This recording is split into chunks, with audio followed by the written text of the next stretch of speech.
Welcome to Not Milk Never Milk. Subscribe if you're lactose intolerant. In this video, I will explain how to change a Volkswagen GTI key battery.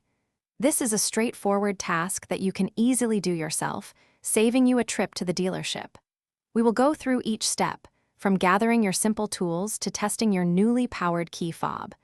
By the end, you will have a fully functional key, ready for many more miles of driving.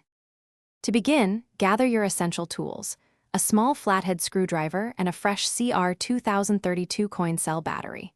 First, press the small button on your key fob to release and slide out the mechanical emergency key.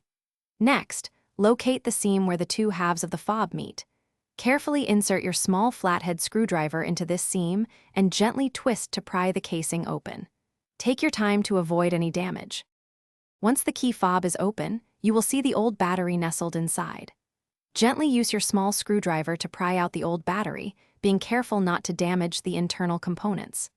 Pay attention to how the old battery was oriented, usually with the positive side facing upwards.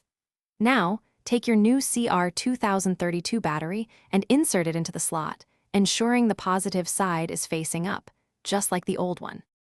With the new battery securely in place, it is time to reassemble your key fob. Carefully align the two halves of the casing and press them together until they snap shut, ensuring a snug fit. Then, slide the mechanical emergency key back into its designated slot until it clicks into place.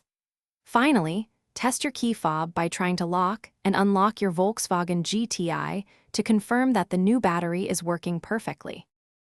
Thanks for watching. If this was helpful, leave a like and consider subscribing. See you next time.